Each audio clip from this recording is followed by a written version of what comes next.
Sa isang liblib na lugar sa Nagcarral, Laguna, isang KTV bar ang inireport sa rescue. Ang ilan sa kanilang mga entertainer, menor de edad. Tunghayan ang kwento ng isang 13 anyos na dalagita na nakatakas mula roon at ano ang nagtulak sa kanya para sagipin ang mga dati niyang kasamahan.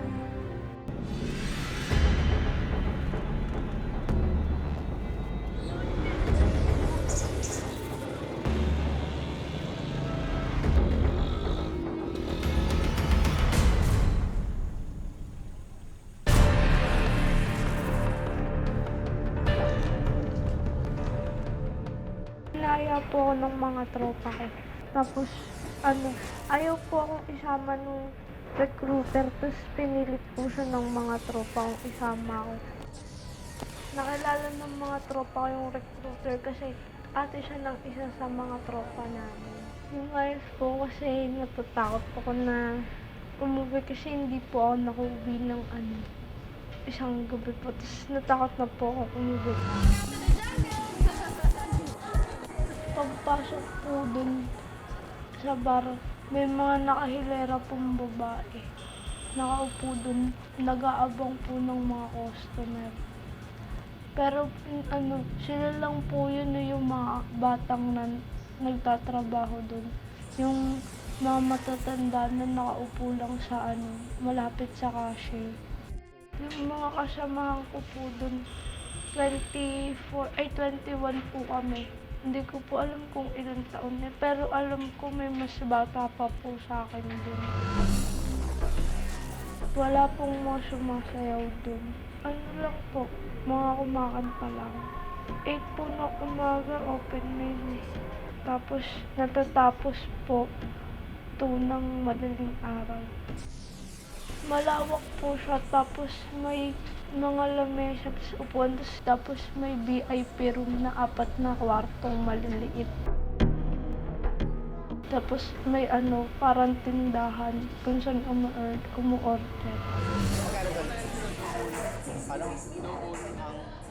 Yung VIP room po, 650 po yun bago kayo pumasok. Tapos bibigyan ka po ng 2 ladies drink. Tapos automatic yun, 4 na yung bilang.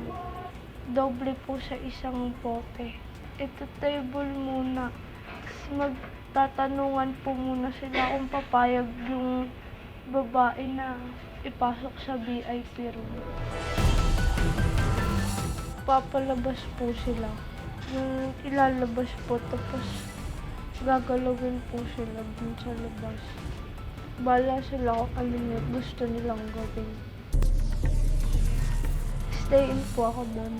Dun po sa may kwarto. May mga bahay-bahay po dun. Table lang. Tapos umiinom po. Gabi-gabi ganun yung ginagawa ko. Paano ka sumasahod? May binibigay ko sa inyo? Po, yung mga tip po, tapos pag yung sa alak po, 50 pesos sa isang bote pag naubos mo.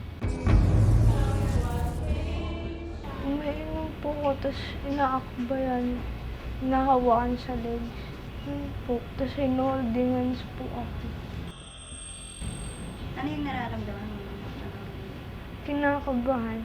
Bakit? Kasi baka mamaya anong gawin nila sa akin.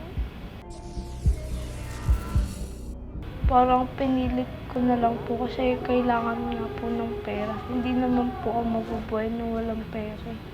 Kaya pinilit ko po kahit ayoko.